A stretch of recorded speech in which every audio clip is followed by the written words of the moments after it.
will be pretty conversational, but wanted to have a few slides to guide the conversation. The subject tonight is really thinking about how to align your investment portfolio with the values and the things that you care about. I'm excited to talk on the topic. It's one that is pretty near and dear to the work we do at Zenith, but also a lot of what we've learned from working in partnership with Ethic. So I'll let Morgan go ahead and introduce herself before we dive into the presentation. Yeah, thank you for having me. Very happy to be here with you all today. And thank you for taking the time to be here today. I know it's 5:30 p.m. on a Wednesday. Just a quick background on me that'll help give some context as to how I ended up in the values-aligned investing space. So I'm originally from Haiti, which is a part of myself that I'm extremely proud of. It's an incredibly beautiful country that has unfortunately been plagued with decades of devastating natural disasters and socio-political conflicts. Um, when I moved to the States at 8 with my family, I had a really deep understanding of the world around me and knew that I wanted to dedicate my life and career to a cause that's bigger than I am. So I studied international relations and sustainable business, and just became really passionate about what I call the, emerging fourth sector of the economy that really tackles our most pressing social and environmental issues through, private sector efforts. I worked at UBS for 2 years in a rotational analyst program, worked across their major business areas, including their sustainable investing, research, and solutions teams. And, at the end of that program, I really just wanted to take my career in the space one step further and be somewhere that lives and breathes sustainability, and an opportunity opened up at Ethic, and I jumped on it and have not looked back since. That's great. Well, I'm glad you're here. And my name is Jason Ray. It's good to see a number of familiar faces here and names here on the webinar, but also some new ones. It's great to meet you. I'm the Chief Investment Officer at Zenith Wealth Partners, which is about 4.5 years old.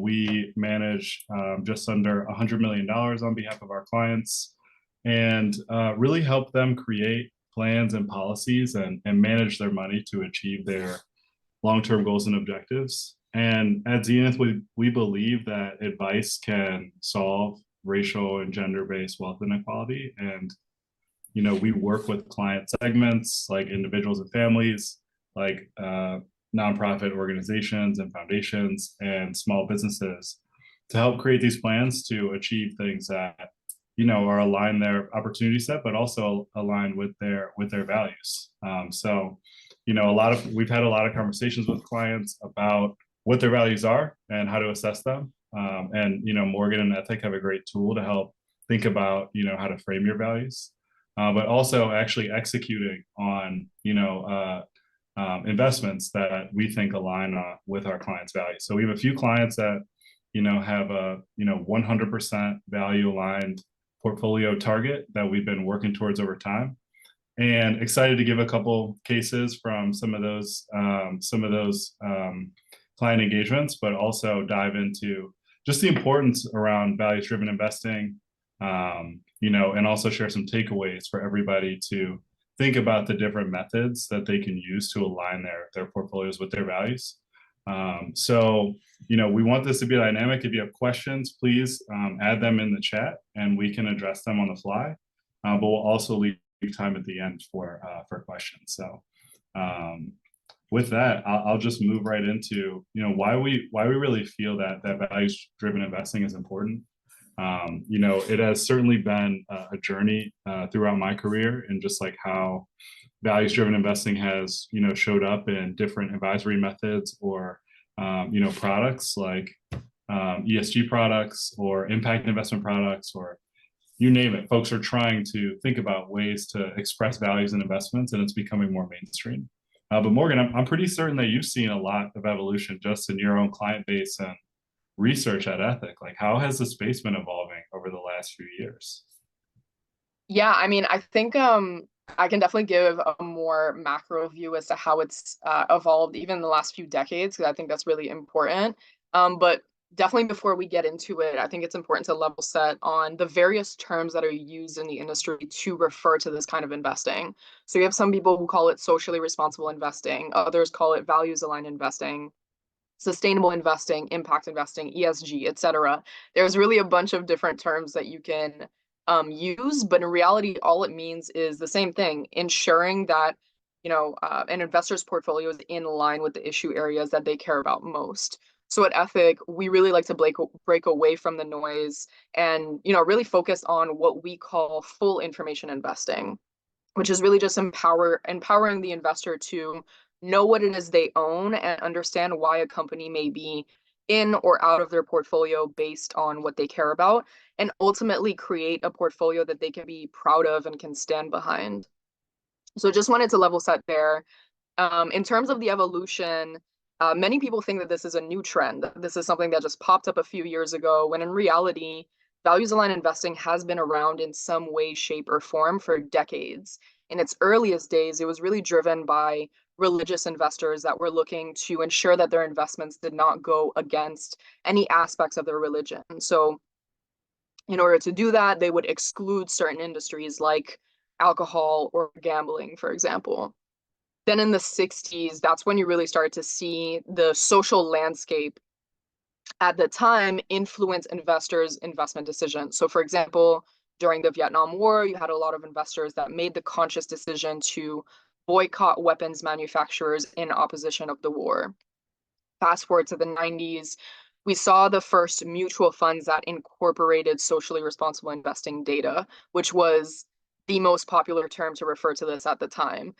Which for many years, these mutual funds and then later on ETFs that had some sort of socially responsible investing tilt were the most popular vehicle for values aligned investing. From 2010 on, we saw a major uptick in the availability of ESG data and data providers. So for the last few years, we've actually seen a new player come into the space, which is the space in which Ethic operates, which is direct indexing, which really allows for personalization as it relates to values aligned investing. So using the data to inform which companies within a given index, like the S&P 500, for example, do or don't align with the investor's values, and building their portfolio accordingly.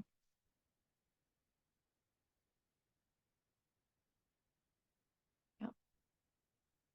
Anything you'd add there, Jason? No, thank you for that, Morgan. I think I have definitely not studied it over the decades like you, and I think have, but just in my own client experience and work, I think folks have continued to dial in on intentionality and knowing that they, can, adjust and customize their investment portfolios with the things that they care about or the things that they don't want any exposure to Morgan's earlier point. We did get a question in the chat. Thank you, Lauren, for asking that. Just what does ESG stand for? It stands for environmental, social, and governance. So those are three factor areas that are used to assess like company policies or certain investment projects. I think that's maybe a good segue into like the measurement piece of investing with intention. And Morgan, I know Ethic has some pillars and sub pillars for the kind of the ESG nomenclature. Do you want to maybe dive into that a little bit? Yeah, so in terms of how we approach it, so we have an in-house sustainability research and data team.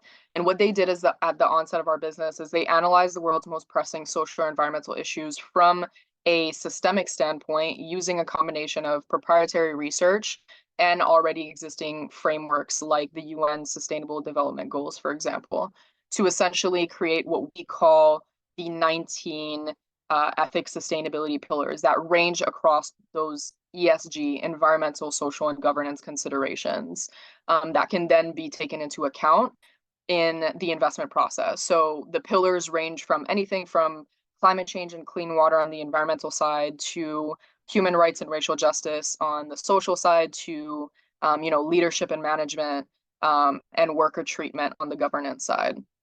We then use those pillars as a base for constructing our portfolio. So a client will tell us, hey, I care about racial justice, climate change, and worker treatment. that's going to be the base of how we're going to construct their ethic portfolio, ensuring that they're not going to be invested in a company that is having a negative impact on any of those issue areas. And then, of course, we're reporting on the impact that the portfolio is having on an ongoing basis, so they can come back and see in a very tangible, visual way what is the impact that their portfolio is having by, excluding certain companies from their exposure. That makes a lot of sense. And, I wanted to share just a brief case study around, defining the values in one's portfolio and how we've helped a client execute. Values can range, right? I think to Morgan's point, and even to the ESG question, right? The things that matter to people vary based on, historical experiences, worldviews, other life events, right? There is a need to really be able to customize investment portfolios. And I think as we are delivering this webinar, it's really with the intention not only to talk about how we can help our clients customize, but also give you some ideas on how you can customize your portfolio on your own. I think it's an iterative process, number one. And I think our core value here at Zenith that we really refer back to the most is continuous improvement, right? In our process, in our work, and in feedback loops that we keep with our clients and with service providers and partners like Ethic. And we do have a client that's been with us for a few years, and their main kind of North Star is creating a more equitable society for women and girls. So it's really about gender equity. We understand, and I think Morgan's going to talk about in a second, some of the intersectionality between, different value sets. But gender equity is really important to this organization. And they gave us a timeline when they hired us to say, okay, after 2.5 years, we want a 100%, values aligned portfolio. And we're starting here at 0. And by the way, we need to define what values aligned means. So we took a first step at working with this client and saying, okay, well, if we care about gender equity, how do we express that in a portfolio of individual securities and of different funds and potentially direct local impact investments? And we landed on 2 particular criteria that we would assess. One is, does the investment or the company have a gender diverse leadership team and board of directors? And if it's a fund, does that fund have gender diversity represented in its portfolio management team? And so, we were able and have been able to execute with this client to say, okay, let's now look for investments like this and, seriously evaluate the investments that don't. And we went along that work and made some changes, but over time we realized and we learned that this is a pretty specific lens, to have in a portfolio. And there's other factors that the organization takes into account when they're assessing, their grant making, or they're thinking about their own team composition, like racial justice and worker treatment. So, we've now gone through the process to map out what their values are and kind of those different pillars that Morgan mentioned, right? Dial in on 5 pillars that, the organization, with gender equity still being and women's rights still being the most important, but now having a little bit more lens and starting to apply that lens as an overlay to the already kind of gender diverse mandate in the portfolio. And it's uncovered some interesting conversations with the client and like what these other values really mean. But also, I think it's allowed us to continue to dial into what that value set is and how to accurately express that in the portfolio. So, it's been a learning journey. I think that kind of second lens was at the request of both us and the client, like, this doesn't really seem like it's specific enough when we went to the first process. But Morgan, can you touch on like a little bit of the intersectionality piece and like how some of these values are aligned? Yeah, absolutely. So, I think one thing that's really interesting about the way that Ethic approaches the space specifically is really taking a step back and understanding, how are we actually going to address each of these issue areas, and understanding that they're really complicated and intricate, and we want to make sure that we're reflecting all of those intricacies within the portfolios. So if you take a look at, you know, and before I say that, I'll say that, all 19 of our sustainability pillars are linked in some way, shape, or form. None of them are really standalone. They all have some sort of connectivity between each other. And I think that that's really important to point out. So for example, in this particular use case, how are we looking at an issue area or a pillar like women's rights? You have some providers in this space that are saying, if one company has, or if a company has one woman on their board of directors, that makes them, a diverse company and therefore doing something right as it relates to women's rights.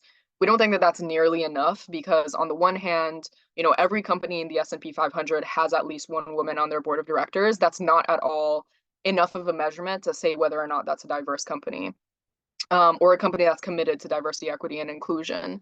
And two, women's rights goes far beyond just, corporate DEI. So the way that we take a look at a pillar like that is, yes, we're looking at women on the board of directors, but we're also looking at overall women employees.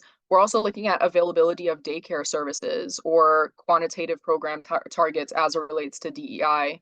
But then outside of that, as it relates to other issue areas that are very relevant for women's rights, we're also taking a look at companies that are involved in firearms production, for example, given the fact that firearms can exacerbate the dangers of a domestic violence situation, which is particularly relevant for women more so than men. So that's very much a women's rights issue.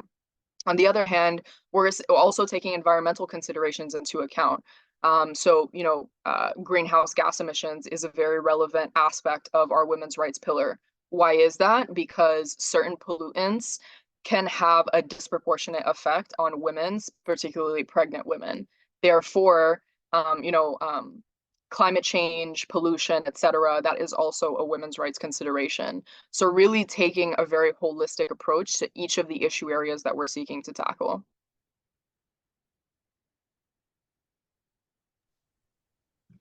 That makes a lot of sense, Morgan. Thanks for sharing that. Before we talk about maybe some takeaways and resources, anybody have any thoughts or questions?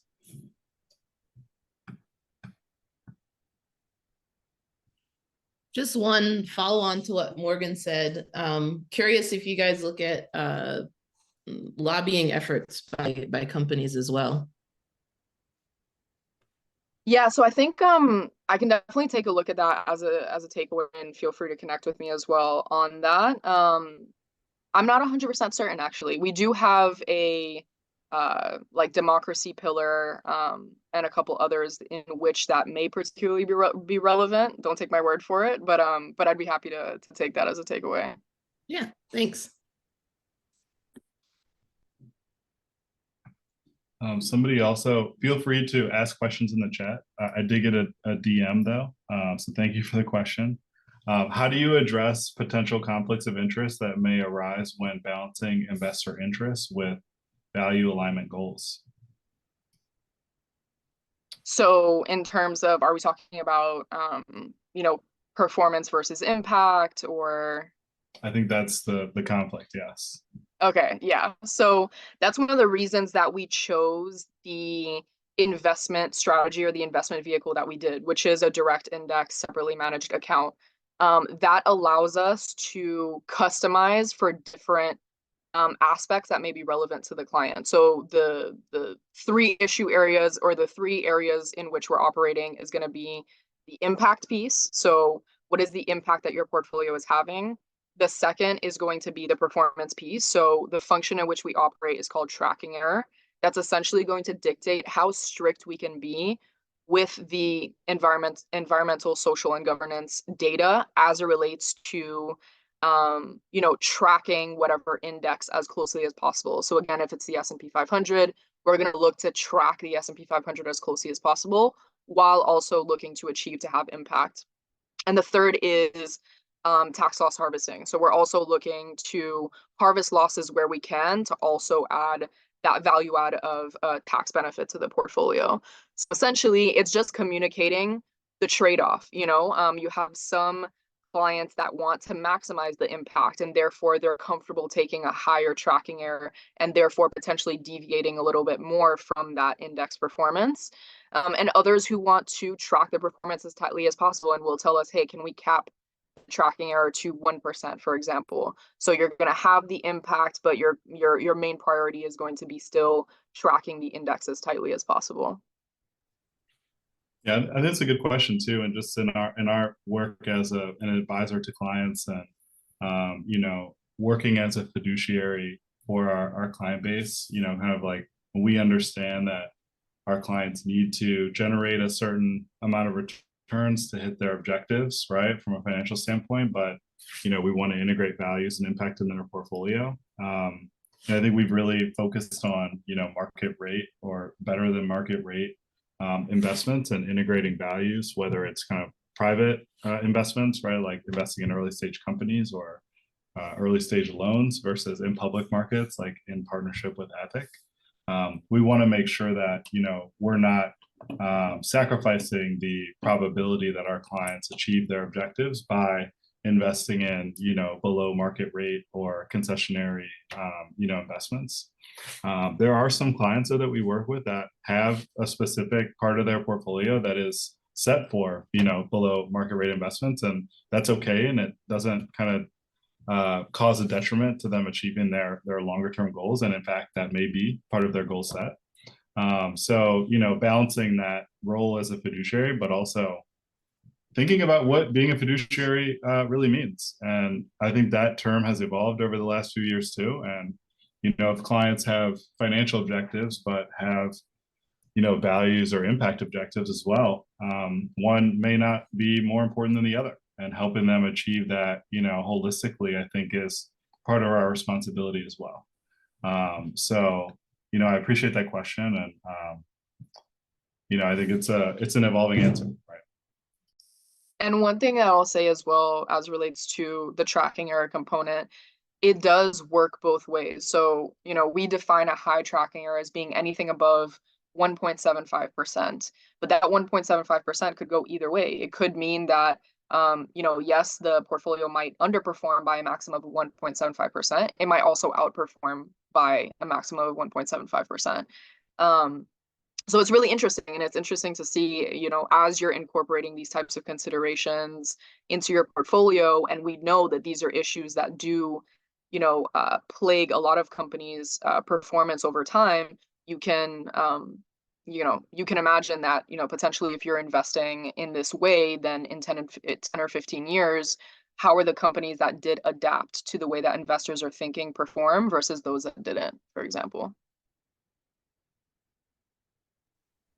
Absolutely.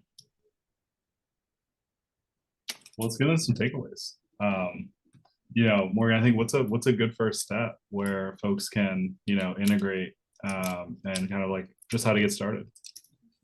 Yeah, I mean, if you wanted to like get up and running tomorrow on your own, then, you know, sustainable investing ETFs and mutual funds are always an option, of course. But if you are looking for a more intentional, personalized solution, the biggest point that I'd make is seeking out a financial advisor that's very committed to the space and intentional about the way that they go about it, like our good friends at Zenith. And really just asking them the hard questions around how they approach values aligned investing, what third-party managers are they partnered with, and ensuring that they understand you, what you care about, and your priorities in order to make sure that they'll be able to match you with a right fit solution.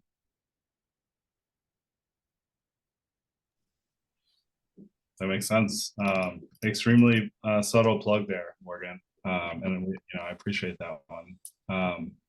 You know, I think as we look to get our clients started on the kind of identifying their values journey, it's been a tool that we've worked on in partnership with Ethic called the values mapping exercise. I just linked it in the chat. I think it's a great way to see and get a sense of like what your values are, and would welcome anybody if they want to take it. We're happy to share the results. Yeah, I also just as a next step here, and takeaway, you know, I think there's a couple different places to find values aligned investment opportunities, right? I think you're hearing from one here on the phone with Ethic.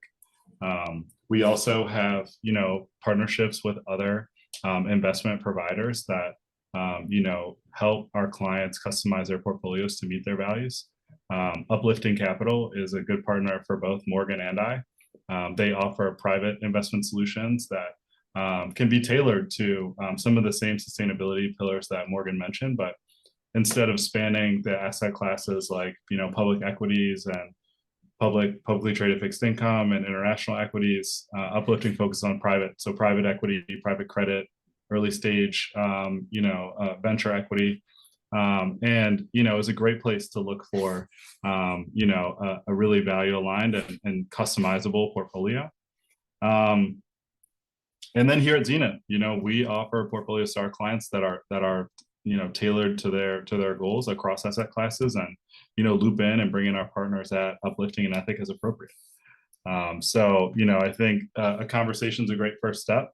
Looking at our website as well, we call out most of our partners in our insights and on our website to talk about, you know, impact aligned and values aligned opportunities and progress and work with our client base. Yeah, and I'll also mention that the Ethic website as well, which is just ethic.com. On our insights page, we have a number of articles that can help to get familiar with the space, get a better understanding of how the space has evolved more broadly, you know, where we are today, what we're up to, and all of that good stuff. So I would highly encourage you all to take a look.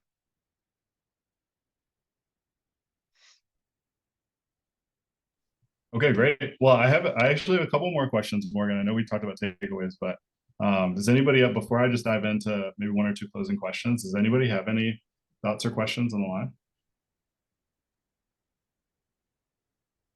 I have one more. Sorry, guys.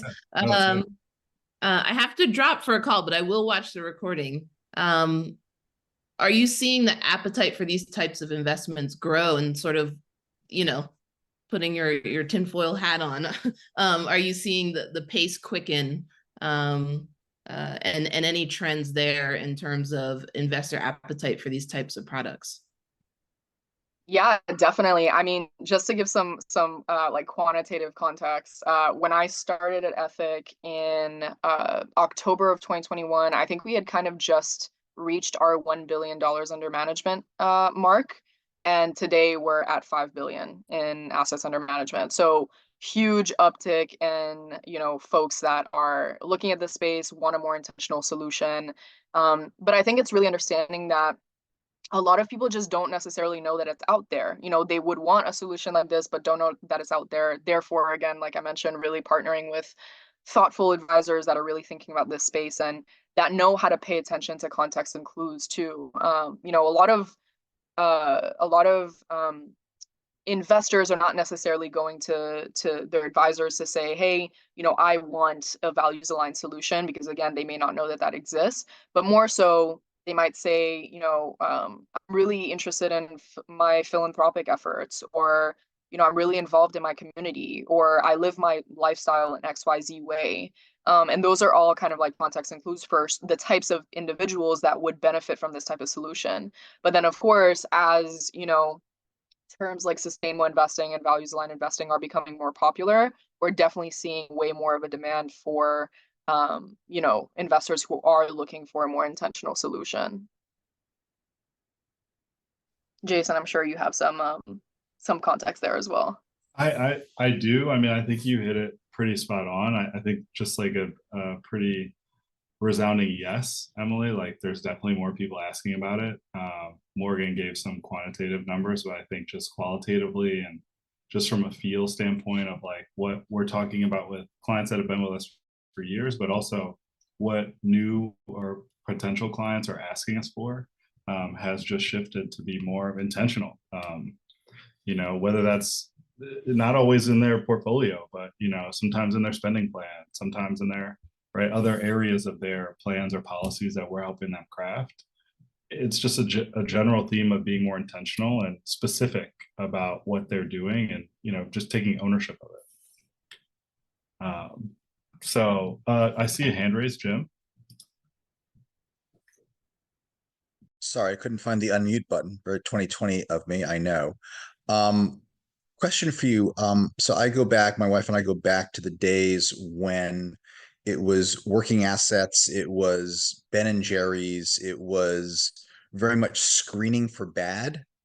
And I'm sort of curious if you could talk a little bit more about kind of the trends you're seeing in terms of this work as moving from ruling out bad to investing in good. So, and sort of how that's sort of playing itself out in this work. Yeah, definitely. I'll give Jason some room to elaborate on more so that active management piece afterwards, because I know you are doing some stuff in the private space as well that's super interesting and is more so geared towards investing in the good. At Ethics specifically, we are a divestment based asset manager, so we are focused on excluding companies based on what an individual client cares about. That being said, the way that we view it is by doing so, by having access to the data that we have and being able to see where a company's shortcomings are as it relates to social environmental issues, we're able to then reinvest in the companies that are deemed to be clean enough or positive enough to be in the portfolio, whether that be because they are, I don't know, involved in a new and exciting renewable energy project, for example. So it's kind of, yes, it's still exclusion based, but reinvesting in the companies that are thinking about things a little bit more intentionally. Before you go, one follow-up is to what extent are you able to sort of use sort of your weight and heft to sort of nudge practices, or is it sort of just kind of a binary, we're in or we're out? Yeah, so it's an interesting question because you do wonder if, on the one hand, if these companies are seeing like a number of outflows in their stock, is it going to eventually make them pressure them to be better corporate citizens? The way that I view it, I would say, yes. I know we've all seen companies that have done things in the last couple of years to be better or greener or more diverse or whatever the case may be. And you have to imagine that that is very much correlated to the way that their investors view them, as well as their consumers, conscious consumerism. A lot of people are picking and choosing the companies they actually want to consume from based on whether or not those companies align with their personal values.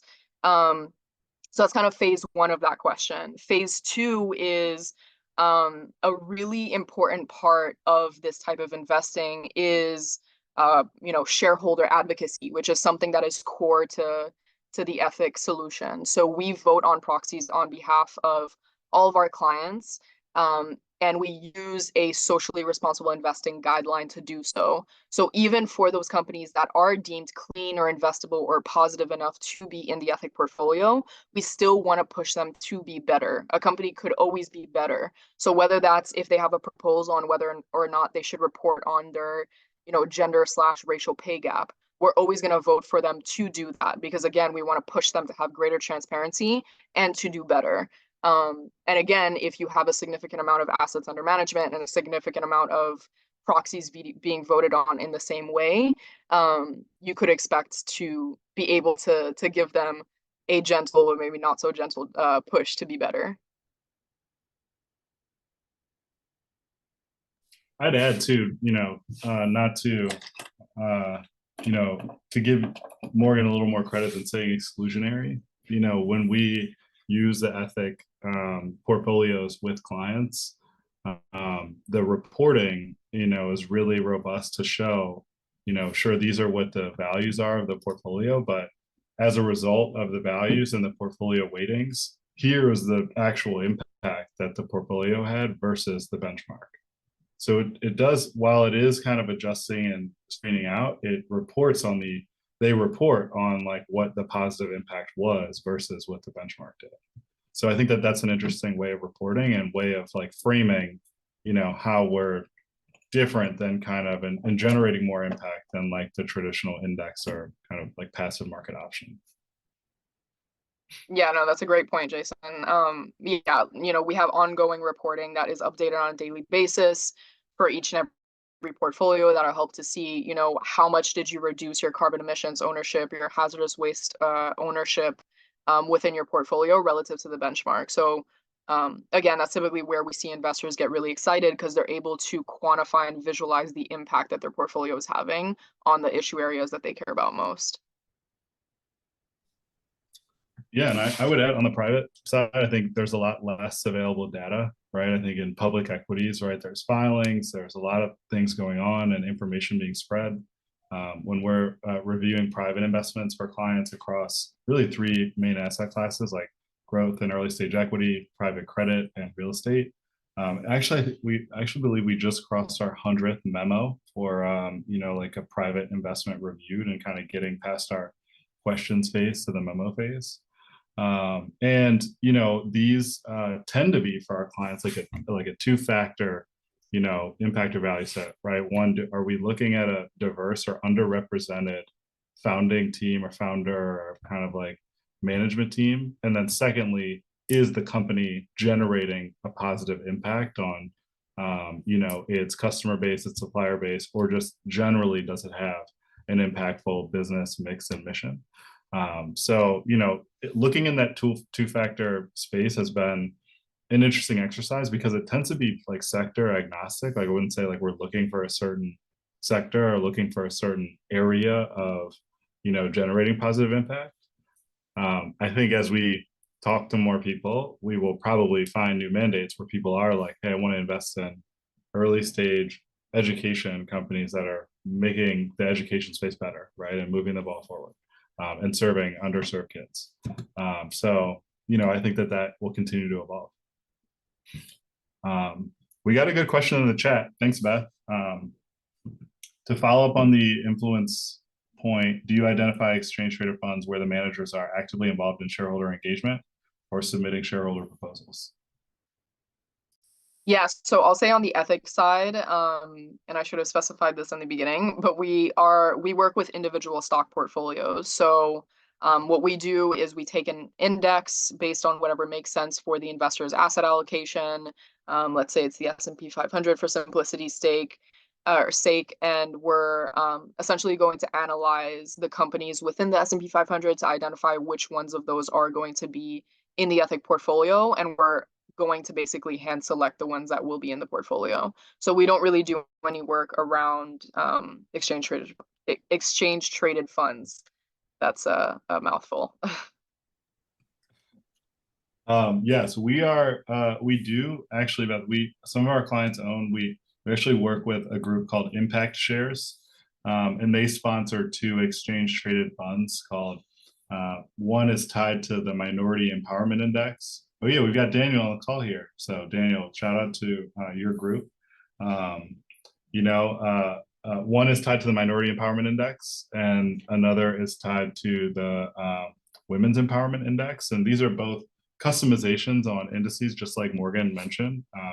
You know, and these funds, right, not only, you know, are adjusting the portfolio to reflect the lenses of minority empowerment or women's empowerment, but they're donating management fees to, you know, the NAACP, right, and the YWCA, right? So again, there's kind of that dual factor. And as they grow, you know, I think both funds are new and emerging. You know, I think there's just a few shareholders in the world that probably have significant influence over large publicly traded companies. Ethics probably getting there as well, as, you know, the billions continue to grow. But, you know, I think Impact Shares and others forming coalitions with other shareholders and really, you know, advocating for what's best for, you know, the shareholders that they're representing is really important. Thanks for the question, Beth.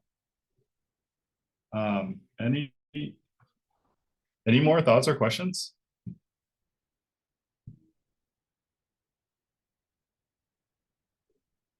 Well, you know, I think Morgan, if folks want to get in touch with Ethic, you know, oh look, Morgan, we forgot your email here.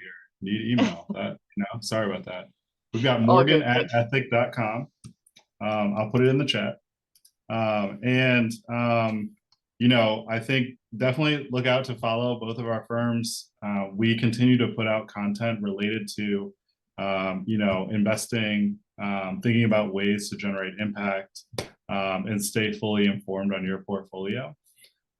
So, you know, we'll continue to put out content like this. We'd love your feedback on this webinar and just making sure, to the point about continuous improvement and that being one of our core values.